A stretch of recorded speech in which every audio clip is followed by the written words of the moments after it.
नमस्कार, आप सभी का स्वागत है हमारे इस यूट्यूब चैनल पर। देखिए, हमने अपने ने श्वसन तंत्र का पहले कुछ एमसीक्यू किए थे, इसके बाद में परिसंचरण तंत्र के भी अपने ने कुछ एमसीक्यू किए थे। आज परिसंचरण तंत्र के एमसीक्यू की आज अपनी तीसरी क्लास है। कॉम्पिटिटिव एग्जाम का कोई भी स्टूडेंट है, वो बहुत ज़्यादा फायदा इस क्लास से उठा सकता है। देखिए ध्यान से, अपने आगे क्वेश्चन स्टार्ट करते हैं। ठीक है, देखो, सबसे बड़ी ल्यूकोसाइट कौन सी है? सबसे बड़ी ल्यूकोसाइट, ल्यूकोसाइट का मतलब होता है कि सबसे बड़ी यहाँ पर क्या आएगी, डब्ल्यूबीसी कौन सी है। ठीक है, सबसे बड़ी डब्ल्यूबीसी कौन सी है? तो पहला ऑप्शन है न्यूट्रोफिल, बेसोफिल और मोनोसाइट। सबसे बड़ी डब्ल्यूबीसी कौन सी होती है? मोनोसाइट। ये भी याद रखना कि मोनोसाइट का जो न्यूक्लियस होता है ना, वो किस आकार का होता है? केंद्रक जो होता है ना, वो पूछा जा सकता है और कई बार पूछा भी गया है। मोनोसाइट का जो केंद्रक होता है ना, वो कैसा? किडनी और बीन शेप का, ये ना सेम के बीज के आकार का या किडनी के जैसा मोनोसाइट का क्या होता है? न्यूक्लियस। और मोनोसाइट की जो नेचर होती है ना, वो होती है फैगोसाइटिक। फैगोसाइटिक का मतलब होता है ये किसी भी चीज का भक्षण कर सकती है और भक्षण करके उसको मार सकती है। ठीक है, आगे देखो, इसके बाद में आगे क्वेश्चन देखो, क्वेश्चन नंबर 22 कि हीमोग्लोबिन की मात्रा प्रति 100 ml ब्लड के अंदर कितनी होती है? हीमोग्लोबिन की मात्रा प्रति 100 ml ब्लड के अंदर कितनी होती है? याद रखना कितनी होती है, 12 से 16 ग्राम। ठीक है ना, 12 से 16 ग्राम। ये बात याद रखना कि एक ग्राम हीमोग्लोबिन, 1 ग्राम हीमोग्लोबिन 1.34 ml ऑक्सीजन का क्या करता है? परिवहन करता है। तो 100 ml ब्लड के अंदर हीमोग्लोबिन कितना? 12 से 16 ग्राम। आगे बात समझे तो 100 ml ब्लड कितने ऑक्सीजन का परिवहन करेगा? 20 ml ऑक्सीजन का परिवहन करता है। देखो ऑप्शन, 15 ग्राम, 20 ग्राम, 10 ग्राम और 5 ग्राम। तो अपने पास कौन सा ऑप्शन आ जाएगा? पहला ऑप्शन आ जाएगा 15 ग्राम। 12 से 16 के बीच में है 15 ग्राम, तो अपने पास ऑप्शन कौन सा आ जाएगा? 100 ml ब्लड के अंदर हीमोग्लोबिन की मात्रा पूछिए 12 से 16, मतलब कौन सा करेक्ट ऑप्शन हो जाएगा? 15। आगे देखो, इसके बाद में क्वेश्चन है अपने पास है कि प्रतिदिन नष्ट होने वाली आरबीसी की संख्या कितनी होती है? प्रतिदिन नष्ट होने वाली आरबीसी की संख्या कितनी होती है? 1% होती है, याद रखना भैया। ठीक है, 1% आरबीसी, सबसे बड़ा आरबीसी का कब्रिस्तान। आरबीसी का कब्रिस्तान किसे कहा जाता है? आरबीसी का कब्रिस्तान या आरबीसी का बुच्चड़ खाना। ठीक है, इंग्लिश में कहा जाता है ग्रेवयार्ड। ठीक है, बुच्चड़ खाना ये होता है स्प्लिन या प्लीहा। ठीक है, स्प्लिन या प्लीहा के अंदर आरबीसी है वो नष्ट होती है। और दूसरा अपने सबसे ज्यादा कहां पर जाकर नष्ट होती है? लीवर के अंदर नष्ट होती है। लीवर के अंदर जब नष्ट होती है तो दो वर्णक बनती है, बिलीरुबिन और बिलीवर्डिन, जिससे पीलिया रोग अपने को हो जाता है। आगे देखो, इसके बाद में आगे है क्वेश्चन नंबर 24 की किसके आकार में सबसे कम स्थायित्व होता है? देखो, सबसे ज्यादा स्थायित्व किसके आकार में होता है? आरबीसी का। कैसा आकार होता है? उभया अवतल। आगे बात समझे, ठीक है, उभया अवतल। अब इसके बाद में आगे देखो, आगे है मास्ट कोशिका। मास्ट कोशिका एक टाइप की डब्ल्यूबीसी का ही प्रकार होती है। हिपेरिन और हिस्टामिन का स्त्रावण करती है और हिपेरिन और हिस्टामिन के स्त्रावण के बाद में किसी भी बैक्टीरिया या वायरस को मार सकती है। अस्थि कोशिका, अस्थि में बहुत सारी कोशिकाएं होती है लेकिन सभी का एक निश्चित आकार होता है। लेकिन डब्ल्यूबीसी ये अपना करेक्ट ऑप्शन हो जाएगा, इसका कोई भी फिक्स आकार नहीं होता है। आगे बात सुनिए, अमीबीय गति पाई जाती है इसके अंदर, ये बात याद रखना।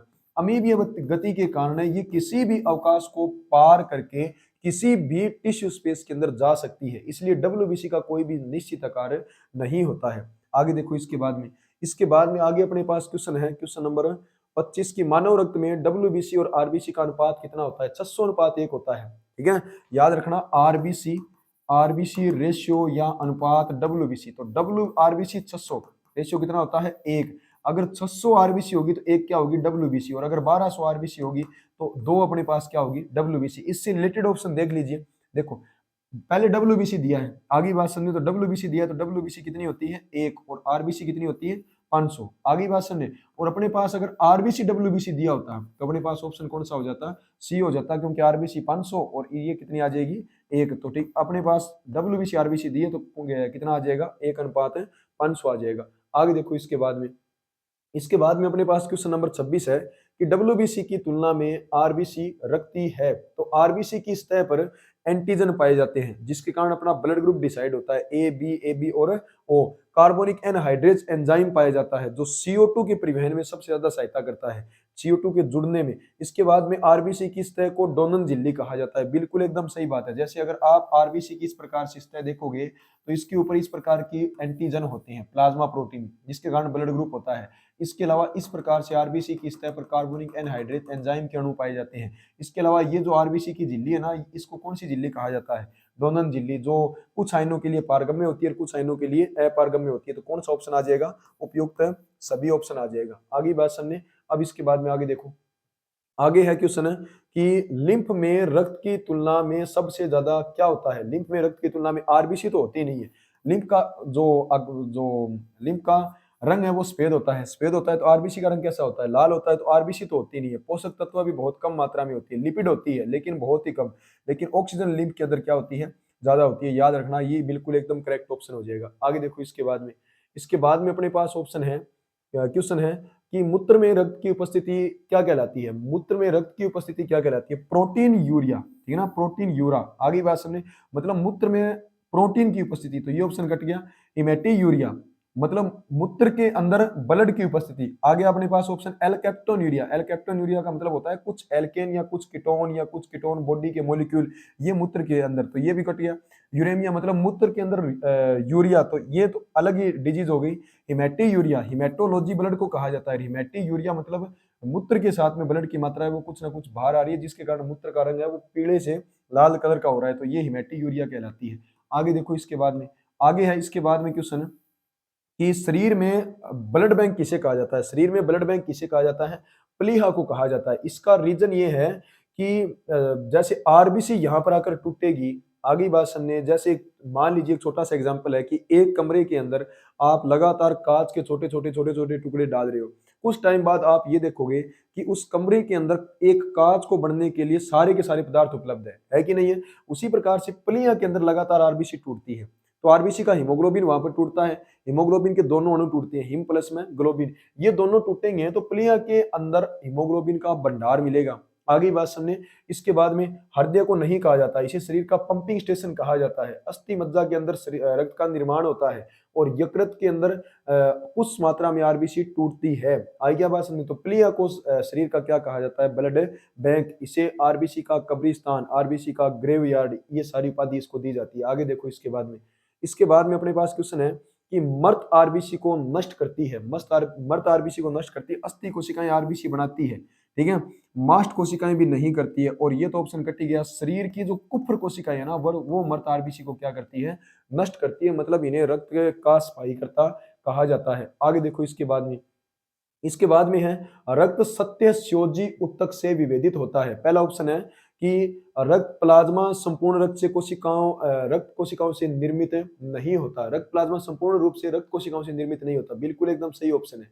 रक्त कणिकाएं रक्त में नहीं बनती है, बिल्कुल एकदम सही ऑप्शन है। आगे बात सुनिए, रक्त में फाइबर अनुपस्थित होते हैं, ये भी बिल्कुल एकदम सही ऑप्शन है। रक्त में फाइब्रिनोजन के कारण फाइबर बनते हैं। आगे बात समझे, रक्त कणिकाएं कभी भी रक्त के अंदर नहीं बनती है, रेड बोन मैरो या लाल अस्थि मज्जा के अंदर बनती है। आगे बात समझे, और रक्त प्लाज्मा संपूर्ण रक्त प्लाज्मा के अंदर 90 से 92% जल होता है, ना कि रक्त कणिकाएं। तो अपना ऑप्शन कौन सा आ जाएगा? उपरोक्त सभी, बिल्कुल एकदम करेक्ट ऑप्शन। इतनी बात समझ आ गई। आगे देखो इसके बाद में अपने पास क्वेश्चन है कि हिमोपोइसिस का प्रथम स्थल कौन सा है? हिमोपोइसिस का मतलब क्या होता है? रक्त का निर्माण, रक्त के निर्माण की क्रिया क्या कहलाती है? हिमोपोइसिस। और जिस अंग के अंदर होगा उसे हिमोपोइटिक ऑर्गन। आगे बात समझे, रक्त का निर्माण कहां पर होता है? लाल अस्थि मज्जा में। तो हिमोपोइसिस का प्रथम स्थल क्या होता है? लाल अस्थि मज्जा। प्लिया, आरबीसी नष्ट होती है, ना कि निर्माण होता है। आगे बात समझे, यहाँ पर भी आरबीसी नष्ट होती है, ना कि निर्माण होता है। तो ये भी कट गया, ये भी कट गया। योग सैक, ये भी बिल्कुल एकदम करेक्ट ऑप्शन है। हिमोपोइसिस का प्रथम स्थल पूछा है, ये कट गया। आगे बात समझे, योग सैक होती है भ्रूणीय झिल्ली। याद रखना, कौन सी झिल्ली? भ्रूणीय झिल्ली। और स्तनधारियों की पहली आरबीसी का निर्माण भी किससे होता है? योग सैक से होता है, भ्रूणीय झिल्ली। भ्रूणीय झिल्लियां होती है टोटल 4, इधर ही देख लो। एक का नाम होता है योग सैक, आगे बात समझे। दूसरी का नाम होता है कोरियोन, ठीक है, कोरियोन। तीसरी का नाम क्या होता है? तीसरी का नाम होता है एमनियोन। और इसके बाद में चौथी का नाम होता है एलेंटोइस। याद रखना, इतनी बात समझ आ गई। और इन्हीं चारों भ्रूणीय झिल्लियों में एक झिल्ली होती है जिसका नाम होता है योग सैक, और इससे पहली आरबीसी बनती है। याद रखना, इसलिए हिमोपोइसिस का प्रथम स्थल कौन सा होता है? Yolk sac. इतनी बात समझ आ गई। अब इसके बाद में क्वेश्चन आपसे कभी पूछ ले कि ह्यूमन बॉडी में प्लेसेंटा का निर्माण कौन सी झिल्ली से होता है? कौन सी से होता है? कोरियोन। मतलब जब बच्चे का डेवलपमेंट होता है, आगे बात समझे, माता और बच्चे के बीच में अस्थायी उत्तकीय संबंध बनता है इस प्रकार से। तो अस्थायी उत्तकीय संबंध कौन सी झिल्ली बनाती है? कोरियोन बनाती है। अब इसके बाद में बच्चे को चारों ओर से सुरक्षा कौन प्रदान करती है? एमनियोन झिल्ली प्रदान करती है। ये वही एमनियोन झिल्ली है जिससे एमनियोटिक फ्लूइड निकालकर कन्या भ्रूण हत्या के अंदर चेक किया जाता है कि बच्चे का डेवलपमेंट हो रहा है वो लड़का है या लड़की है। आगे बात समझे, ठीक है। आगे देखो इसके बाद में आगे है क्वेश्चन कि किस डब्ल्यूबीसी के केंद्रक में सर्वाधिक पालियां होती है? किस डब्ल्यूबीसी के केंद्रक में होती है? डब्ल्यूबीसी न्यूट्रोफिल के अंदर सर्वाधिक पालियां होती है। आगे बात सुन, जब आप इस प्रकार से इसका डायग्राम देखोगे ना, तो इसमें इस प्रकार से छोटे छोटे छोटे छोटे बहुत ही ज्यादा लोब मिलेंगे। आगे बात सुनने, एसिडोफिल एसिडोफिल को दूसरा नाम इयोसिनोफिल होता है और इसके अंदर दो ही लोब मिलते हैं इस प्रकार से, ईयरफोन लाइक या headphone like structure. Total 3 lobe मिलते हैं, ठीक है ना, टोटल लोब मिलते हैं 3, और इसका जो आकार होता है ना वो कैसा होता है? एस आकार का होता है। आगे बात समझे, लिम्फोसाइट इसका कोई निश्चित आकार केंद्र का होता ही नहीं है, तो अपना ऑप्शन कौन सा आ जाएगा? न्यूट्रोफिल आ जाएगा, जिसके अंदर सर्वाधिक पालियां होती है। आगे बात समझे, आगे देखो इसके बाद में क्वेश्चन नंबर है 34, सबसे अधिक जीवन काल किस डब्ल्यूबीसी का होता है? सबसे अधिक जीवन काल किसका होता है? मोनोसाइट का होता है, लगभग 1 हफ्ते तक। आगे बात समझे, इसी की फैगोसाइटिक नेचर होती है जो वृहद बक्षाणु कहलाती है। आगे देखो इसके बाद में अपने पास क्वेश्चन है कि रक्त कोशिकाएं हैं, समसूत्रण द्वारा विभाजित होती है, अर्धसूत्रण द्वारा विभाजित होती है, असूत्री विभाजन द्वारा विभाजित होती है और विभाजित नहीं होती है। तो कौन सा ऑप्शन आ जाएगा?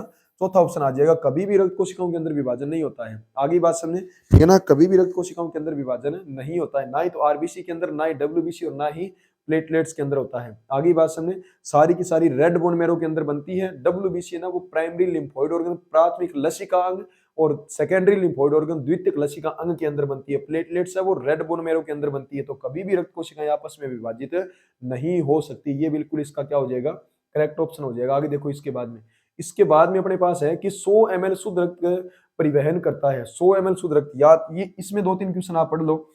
100 ml ब्लड है ना वो कितने ml ऑक्सीजन का परिवहन करता है? 20 ml का करता है। आगे बात समझे, मतलब आपका 100 ml ब्लड बाहर से लंग्स से 20 ml तो क्या लेके आएगा? ऑक्सीजन। और इसके बाद में 0.03 या 0.04% क्या लेके आएगा? CO2 लेके आएगा। इतनी बात समझ आ गई। और बॉडी से वापस आपका 100 ml ब्लड वापस कितने ml ऑक्सीजन को लेके आएगा? 16 ml ऑक्सीजन को लेके आएगा। और 100 ml ब्लड कितनी CO2 को लेके आएगा? तो याद रखना 4% CO2 को। आगे बात सुनने, मतलब आपकी बॉडी में कितनी ऑक्सीजन काम में ली जाती है? 4% ली जाती है। आगे बात समझे, और CO2 कितने परसेंट बढ़ जाती है? 4% बढ़ जाती है पर 100 ml ब्लड के थ्रू। आगे बात समझे, ठीक है ना, याद रख लेना 20 ml ऑक्सीजन का परिवहन करता है। 100 ml ब्लड 20 ml ऑक्सीजन को लेके आता है, और इसके बाद में 16 ml ऑक्सीजन को क्या निकाल देता है? बाहर। उसी प्रकार से 100 ml ब्लड 0.03% CO2 को अंदर लेके आता है और 4% CO2 को बॉडी से क्या निकाल देता है? बाहर निकाल देता है। तो आपका बी है वो करेक्ट ऑप्शन हो जाएगा। आगे देखो इसके बाद में है क्वेश्चन नंबर 37 की एलर्जी में कौन सी डब्ल्यूबीसी की संख्या है वो सर्वाधिक बढ़ जाती है? याद रखना, एलर्जी के समय एसिडोफिल की संख्या है वो क्या हो जाती है? सर्वाधिक बढ़ जाती है। एसिडोफिल करेक्ट ऑप्शन हो जाएगा। याद रखना, बेसोफिल एक तो हिस्टामीन, ठीक है ना, एक तो हिस्टामीन, इसके बाद में दूसरी कौन सी? हिपेरिन, और इसके बाद में तीसरा कौन सा? सेरेटोनिन, ठीक है ना, सेरेटोनिन, इसका स्त्रावण करती है ये। आगे बात समझे, लिम्फोसाइट बॉडी का सबसे हार्ड इम्यून सिस्टम बनाती है, और न्यूट्रोफिल फैगोसाइटिक नेचर होती है, किसी का भी भक्षण करके उसको मारने का काम करती है। आगे बात समझे, आगे देखो इसके बाद में अपने पास है क्वेश्चन नंबर 38 है कि हीमोग्लोबिन प्रोटीन के प्रत्येक अणु में पॉलीपेप्टाइड श्रृंखलाएं कितनी होती है? याद रखना, हीमोग्लोबिन के प्रत्येक अणु में पॉलीपेप्टाइड श्रृंखलाएं कितनी होती है? 4 होती है। कौन कौन सी? 2 अल्फा प्लस 2 बीटा प्लस 2 कौन सी होती है? गामा। इस प्रकार से आगे बात समझे। अब देखो, अब आपकी भ्रूणीय अवस्था में दोनों अलग अलग होती है। भ्रूणीय अवस्था में आपके शरीर के अंदर होती है कौन सी? 2 अल्फा प्लस 2 बीटा। अब इसके बाद में अभी आपके अंदर वयस्क अवस्था है, तो वयस्क अवस्था के अंदर आपके शरीर के अंदर होती है 2 अल्फा प्लस 2 गामा, ठीक है ना, 2 अल्फा प्लस 2 गामा। ये आपके शरीर के अंदर क्या होती है? पॉलीपेप्टाइड श्रृंखला होती है। टोटल हीमोग्लोबिन के अंदर 4। आगे बात समझे, आगे देखो इसके बाद में अपने पास है आगे क्वेश्चन है कि थ्रोम्बोप्लास्टिन स्त्रावित करती है, ठीक है, थ्रोम्बोप्लास्टिन स्त्रावित करती है। तो थ्रोम्बोप्लास्टिन कौन स्त्रावित करती है? देखो ध्यान से, थ्रोम्बोप्लास्टिन स्त्रावित करती है कौन है? प्लेटलेट्स। आगे बात सुनने, जैसे मान लीजिए ये आपके यहाँ पर चोट लग गई, चोट लगने के बाद में ये यहाँ पर कट जब लग जाता है ना, तो ये जो यहाँ पर क्षतिग्रस्त ऊतक है इसके पास क्षतिग्रस्त सेल होगी, क्षतिग्रस्त सेल भी यहाँ पर थ्रोम्बोप्लास्टिन निकालती है और उसको एक्सोथ्रोम्बोप्लास्टिन कहा जाता है। एक्सोथ्रोम्बोप्लास्टिन कहा जाता है। इसके बाद में प्लेटलेट्स होती है इसके अंदर, ठीक है। प्लेटलेट्स होती है वो भी कौन सा थ्रोम्बोप्लास्ट निकालती है, एंडोथ्रोम्बोप्लास्ट निकालती है। आगे बात समझे, ये दोनों आपस में मिलते हैं, ये दोनों आपस में मिलते हैं कौन से आयन की प्रेजेंस में, कैल्शियम आयन की प्रेजेंस में। और आपके इस ब्लड के अंदर क्या होता है, प्लाज्मा, जो क्या निकालता है, जिसके अंदर प्रोटीन होती है कौन सी, फाइब्रिनोजन। और ये फाइब्रिनोजन क्या बनाएगी, फाइबर। ये सारे के सारे मिलकर यहाँ पर जो कट लग जाता है उसका क्या क्या करते हैं, थक्का बनाते हैं। इतनी बात समझ आ गई। तो क्षतिग्रस्त उत्तक भी थ्रोम्बोप्लास्टिन निकालता है, लेकिन कौन सा होता है, एक्सोथ्रोम्बोप्लास्टिन। प्लेटलेट्स निकालती है कौन सी, एंडोथ्रोम्बोप्लास्टिन। प्लाज्मा के अंदर फाइब्रिनोजन प्रोटीन फाइबर का निर्माण करता है।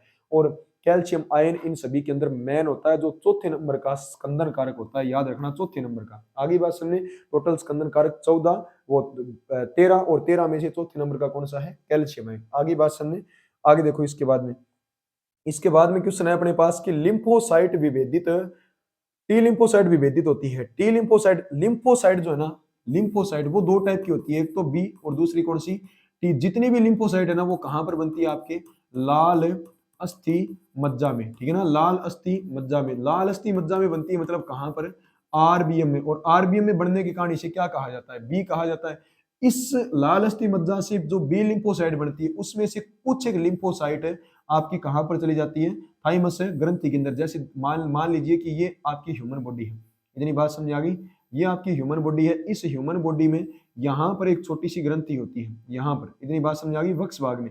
इस ग्रंथि को क्या कहा जाता है, थाइमस कहा जाता है। और इसे वैसे इसे कहा जाता है training school of B lymphocyte. आई क्या बात समझे, मतलब यहाँ पर बी लिम्फोसाइट को ट्रेनिंग दी जाती है कि कौन सी मारने का काम करेगी, कौन सी सहायता करेगी, कौन सी मेमोरी बनाएगी, और कौन सी उनको उत्तेजित करेगी। मेमोरी किस लिए, कि मान लीजिए आज जो बीमारी हो गई है वो भविष्य में ना हो, कोई वायरस आपके अंदर साइड इफेक्ट ना हो, तो ये थाइमस उन सभी का काम करती है। आगे बात समझे, थाइमस के अंदर जब इन बी लिम्फोसाइट को प्रशिक्षण दिया जाता है तो ये किसके अंदर कन्वर्ट हो जाती है, टी के अंदर। यहाँ पर इनका आकार भी बढ़ जाता है। आगे बात समझे, और इनको 4 पार्ट में डिवाइड कर दिया जाता है, T helper, T killer, T मारक और टी सप्रेसर। आगे बात समझे, तो अब देखो टी लिम्फोसाइट विभेदित होती है कौन सी ग्रंथि से विभाजित होती है, थाइमस ग्रंथि से। इतनी बात समझ आ गई। आगे देखो इसके बाद में अपने पास क्वेश्चन है कि किस रक्त समूह में प्रतिरक्षी अनुपस्थित होता है। एक तो प्रतिजन अनुपस्थित होता है, ठीक है ना, याद रखना, एक तो प्रतिजन, ठीक है ना, प्रतिजन का मतलब एंटीजन अनुपस्थित होता है, एंटीजन अनुपस्थित। और वो किसके अंदर होता है, और वो होता है आपका कौन सा ब्लड ग्रुप, ओ वाला। ओ को क्या कहा जाता है, जीरो ब्लड ग्रुप कहा जाता है। इतनी बात समझ आ गई, जीरो ब्लड ग्रुप। और दूसरा होता है प्रतिरक्षी अनुपस्थित, प्रतिरक्षी अनुपस्थित। और प्रतिरक्षी अनुपस्थित होता है किसके अंदर, किसके अंदर होता है, ए बी के अंदर होता है। आगे बात समझे, तो किस समूह के अंदर प्रतिरक्षी अनुपस्थित होता है, किसके अंदर, ए बी के अंदर। और प्रतिरक्षी अनुपस्थित होने के कारण इसे क्या कहा जाता है, सार्वत्रिक, सार्वत्रिक ग्राही कहा जाता है, मतलब यूनिवर्सल एक्सेप्टर। ये किसी से भी रक्त, किसी से भी रक्त ले सकता है, ठीक है ना, किसी से भी रक्त ले सकता है। आगे बात समझे, और इसके अंदर एंटीजन उपस्थित होने के कारण इसे क्या कहा जाता है, universal, universal donor. Universal donor का मतलब होता है सार्वत्रिक दाता। इतनी बात समझा गई, तो अपना कौन सा हो जाएगा, ए बी वाला हो जाएगा। आगे देखो इसके बाद में है कि किस रक्त समूह से किस रक्त समूह से ए रक्त समूह रक्त प्राप्त कर सकता है। तो ए वाला ए से प्राप्त कर सकता है। आई क्या बात समझे, क्योंकि ए वाला एक से जब ब्लड लेगा तो इसके अंदर एंटीबॉडी होती है कौन सी, स्मॉल बी। आगे बात समझे, ठीक है ना। अगर मान लीजिए इसको बी का ब्लड मिल गया तो एंटीबॉडी और एंटीजन दोनों क्या हो गए, सेम हो गए। दोनों आपस में आरबीसी गुच्छा बनाने लग जाएगी, जगह जगह पर गांठें बन जाएगी, गांठें धीरे धीरे आपके हार्ट तक पहुंच जाएगी। हार्ट से फिर हार्ट फेलियर या हार्ट अटैक जैसी कंडीशन बन जाती है।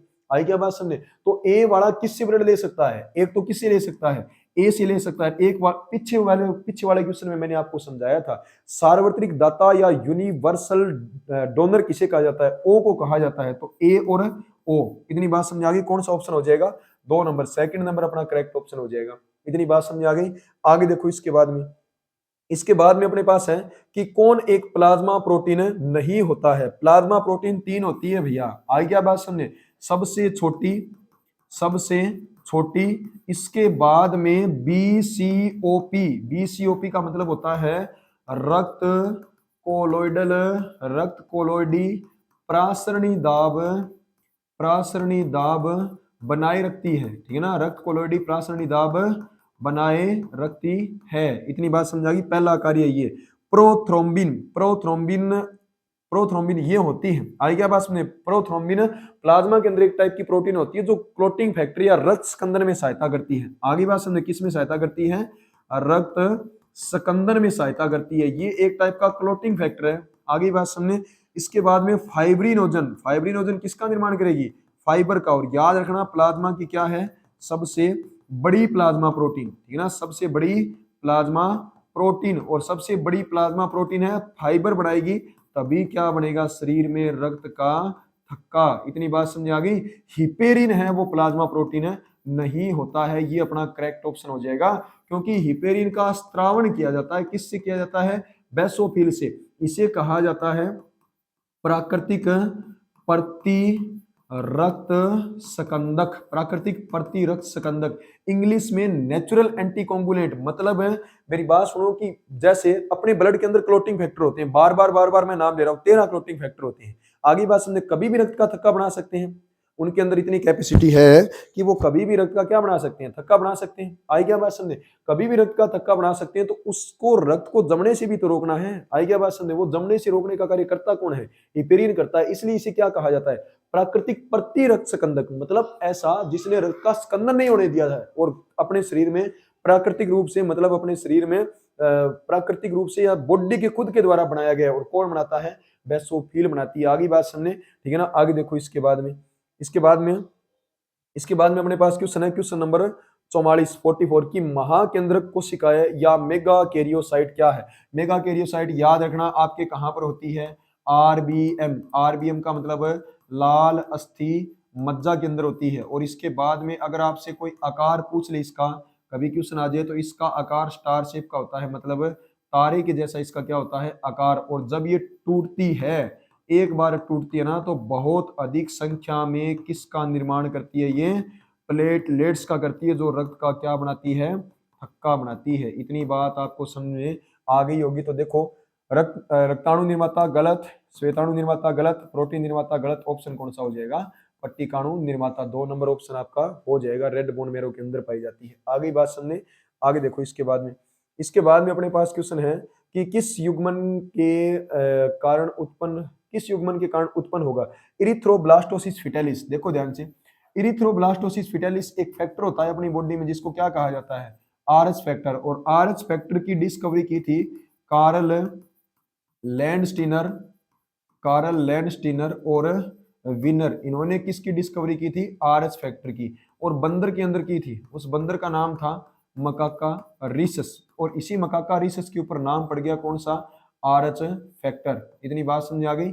अब देखो, आरएच फैक्टर के बेस पर अपने पूरी दुनिया में जो ब्लड है ना, वो 2 टाइप का होता है, आरएच पॉजिटिव और आरएच नेगेटिव। इंडिया के अंदर 97% कैसे हैं, आरएच पॉजिटिव, और 3% कैसे हैं, आरएच नेगेटिव। पूरे वर्ल्ड के अंदर 80% तो कैसे हैं, आरएच पॉजिटिव, और 20% कैसे हैं, आरएच नेगेटिव। इतनी बात समझ आ गई, ठीक है ना। देख लीजिए वो सारा आरएच फैक्टर के कारण ये रोग होता है, इरिथ्रोब्लास्टोसिस फिटेलिस। कार्ल लैंडस्टीनर और विनर ने इसकी डिस्कवरी की थी। आगे बात समझे, मकाका रिसस में आरएच फैक्टर की डिस्कवरी की थी। आरएच फैक्टर 2 टाइप का होता है, पॉजिटिव और नेगेटिव। पूरे इंडिया में 97% तो कैसे हैं, आरएच पॉजिटिव, और 3% कैसे हैं, आरएच नेगेटिव। और पूरे वर्ल्ड के अंदर 80% कैसे हैं, आरएच पॉजिटिव, और 20% कैसे हैं, आरएच नेगेटिव। अब सुनो मेरी बात, देखो ध्यान से। अब क्या होता है कि आरएच फैक्टर में कई बार क्या होता है कि आरएच पॉजिटिव पुरुष का विवाह है, आरएच नेगेटिव महिला से हो जाता है। आगे बात समझे। अब क्या होता है कि जैसे मान लीजिए कि इन दोनों की जो पहली संतान है ना, प्रथम बच्चा, आगे बात समझे, प्रथम बच्चे के अंदर मान लीजिए कि ब्लड था, वो कैसा था, आरएच पॉजिटिव। तो ये जीन कहां से आया है, उसके पिता से आया है। अब देखो, यहाँ पर ब्लड के अंदर ब्लड का फैक्टर कैसा है, पॉजिटिव, और यहाँ पर कैसा है, नेगेटिव। दोनों एक दूसरे के क्या है, एंटी है, विपरीत है। आई क्या बात समझे। तो अगर मान लीजिए कि जब डिलीवरी का टाइम आता है, आई क्या बात समझे, डिलीवरी का टाइम आता है, तो डिलीवरी के अंदर मान लीजिए कि बच्चे की कुछ एक आरबीसी टूटकर महिला के शरीर में चली गई, तो महिला के शरीर में, इस महिला के शरीर में, ये महिला है यहाँ पर, आगे बात समझे, और ये पुरुष है। इस महिला के शरीर में इसके प्रति बन जाएगी एंटीबॉडी, आगे बात समझे। और एंटीबॉडी बन जाएगी जब सेकंड प्रेगनेंसी का टाइम आएगा ना, सेकंड प्रेगनेंसी का, उसके दौरान भी मान लीजिए कि बच्चा है वो RH पॉजिटिव या नेगेटिव है, तो महिला के शरीर में पहले से क्या बनी है, एंटीबॉडी। ये क्या काम करेगी, ये उस बच्चे को नष्ट कर देगी और इस रोग को क्या कहा जाता है, एरिथ्रोब्लास्टोसिस फिटालिस। अब देखो यहाँ पर मैंने महिला कैसी बताई है, RH नेगेटिव, और पुरुष कैसा बताया, RH पॉजिटिव। तो देख लीजिए कौन सा ऑप्शन आ जाएगा, RH पॉजिटिव नर, ठीक है, RH पॉजिटिव नर और RH नेगेटिव क्या है, मादा। इतनी बात समझ आ गई। तो पहला इसके अंदर क्या हो जाएगा, करेक्ट ऑप्शन हो जाएगा। इसमें नेगेटिव दिया, दोनों नेगेटिव, गलत हो गया। इसमें दिया ही नहीं है मादा के अंदर और इसमें भी गलत हो गया, तो पहला ऑप्शन अपने पास है, करेक्ट ऑप्शन हो जाएगा। आगे बात समझे, ये क्वेश्चन आपको पूरा समझ आ गया। आगे देखो इसके बाद में देख लीजिए ध्यान से, ये क्वेश्चन देख लीजिए, उसके बाद में अपने आगे चलते हैं, ठीक है। आगे देखो, आगे है अपने पास है 46 नंबर क्वेश्चन की, ए बी रक्त समूह का रक्त किसे दिया जा सकता है, ए बी वाला सभी से रक्त ले सकता है। आई क्या बात समझ में, ए बी वाले को क्या कहा जाता है, सार्वत्रिक ग्राही कहा जाता है। ग्राही कहने के पीछे रीजन ये है कि इसके अंदर भैया क्या नहीं पाए जाते हैं, प्रतिरक्षी या क्या नहीं पाए जाते हैं, एंटीबॉडी नहीं पाए जाते हैं। एंटीबॉडी इसके अंदर क्या होते हैं, अनुपस्थित होते हैं, तो इसलिए ये सार्वत्रिक ग्राही होता है, सभी से ब्लड ले सकता है, लेकिन इसको कोई ब्लड दे नहीं सकता, किसको छोड़कर, ए बी को ही छोड़कर। इतनी बात समझ आ गई नहीं, किससे रक्त, ए बी वाले का रक्त समूह है, ए बी रक्त समूह किसे दिया जा सकता है, तो ये केवल किसको दे सकता है, ए बी को ही दे सकता है। आई क्या बात समझे, सभी से ब्लड ले सकता है, ए से भी ले सकता है, बी से भी ले सकता है, ए बी से भी ले सकता है और ओ से भी ले सकता है, लेकिन दे किसको सकता है, केवल ए बी को दे सकता है। रीजन इसके पीछे क्या है, एंटीबॉडी अनुपस्थित। आगे बात समझे, एंटीबॉडी अनुपस्थित, और ये क्या है, सार्वत्रिक दाता, तो इसमें करेक्ट ऑप्शन कौन सा हो जाएगा, ए बी वाला हो जाएगा। बताइए बात समझ आ गई। आगे देखो, इसके बाद में अपने पास है क्वेश्चन है, अकणकीय होते हैं। अकणकीय का मतलब एग्रेनुलोसाइट। आपकी डब्ल्यूबीसी कितने प्रकार की होती है, दो प्रकार की होती है, ठीक है। एक तो कणिका के बेस पर, दूसरी अकणिका। आगे बात समझे, कणिका के बेस में तीन प्रकार की होती है, बेसोफिल, एसिडोफिल और न्यूट्रोफिल। और इसके बाद में अकणिका दो प्रकार की होती है, मोनोसाइट और लिम्फोसाइट। आगे बात समझे, लिम्फोसाइट फिर दो प्रकार की, बी लिम्फोसाइट और टी लिम्फोसाइट। तो देखो ध्यान से, यहाँ पर अकणिकीय कौन सी होती है, अकणिकीय होती है कौन सी, मोनोसाइट और लिम्फोसाइट। आगे बात समझे, ये कणिका की हो गई, ये एक कणिका की होगी, ये एक अकणिका की होगी। आगे बात समझे तो कौन सा करेक्ट ऑप्शन हो जाएगा, मोनोसाइट और लिम्फोसाइट, ये अकणिका टाइप की होती है। आगे देखो, इसके बाद में अपने पास क्वेश्चन नंबर 48 है कि रक्त स्कंदन से संबंधित नहीं है, रक्त स्कंदन से संबंधित नहीं है। फाइब्रिनोजन प्लाज्मा प्रोटीन है, सबसे बड़ी प्लाज्मा प्रोटीन फाइबर बनाएगा, तो रक्त स्कंदन से संबंधित है। आगे क्या बात समझे, फाइब्रिनोजन से बनेगा। आगे क्या बात समझे, कैल्शियम मेन रक्त स्कंदन आयन होता है, और कितने नंबर का ग्लोटिंग फैक्टर, चौथे नंबर का। आगे बात समझे, लेकिन बिलीरुबिन नहीं होता है। आगे बात समझे, बिलीरुबिन क्या होता है, देखो जब आपकी आरबीसी टूटती है, ठीक है ना, क्या होती है, टूटती है, और वो भी कहां पर जाकर, लीवर में जाकर, तो आपकी आरबीसी से दो वर्णक बनते हैं, एक का नाम होता है बिलीरुबिन, ठीक है, और दूसरे का नाम होता है क्या, बिलीवर्डिन। और इन दोनों वर्णकों के कारण, ठीक है, इन दोनों वर्णकों के कारण अगर इन बिलीरुबिन और बिलीवर्डिन ये दोनों बनते हैं, और इन दोनों वर्णकों का जब जमाव होने लग जाए शरीर के ऊपर, तो रोग हो जाता है, और उस रोग को क्या कहा जाता है, पीलिया। तो ये आपका रक्त स्कंदन से संबंधित नहीं होता है। आगे बात समझे, क्वेश्चन देख लिया ध्यान से। अब देखो आगे अपने पास क्वेश्चन है कि 49 नंबर, अधिकतम संख्या में श्वेत रक्त कणिकाएं उपस्थित होती है, सबसे ज्यादा संख्या में कौन सी श्वेत रक्त कणिकाएं उपस्थित होती है, कौन सी होती है, मोनोसाइट जो है ना, वो सबसे ज्यादा संख्या में उपस्थित नहीं, सबसे ज्यादा संख्या में उपस्थित कौन सी होती है, तो वो आ जाएगा कौन सा, न्यूट्रोफिल। सबसे ज्यादा संख्या में कौन सी, न्यूट्रोफिल, और सबसे कम संख्या में कौन सी, बेसोफिल। आगे बात समझे, ठीक है। अब देखो, इसके बाद में लास्ट क्वेश्चन है अपना आज का सर्कुलेटरी सिस्टम का, कि श्वेत रक्त कणिकाओं का जीवन काल कितने कितने घंटे का, कितने दिन, कितना होता है। सीधा दिया तो 10 दिन से कम होता है, याद रखना। 120 दिन होता है, वो आरबीसी का होता है। आगे बात समझे, श्वेत रक्त कणिकाओं का जीवन काल 10 दिन से क्या होता है, कम होता है। तो आज की क्लास में हम इतना ही करेंगे। सर्कुलेटरी सिस्टम से संबंधित जितने भी क्वेश्चन है वो मैंने करवा दिए, कुछ और क्वेश्चन बन जाएंगे तो वो करवा देंगे। तब तक पढ़ते रहिए, धन्यवाद।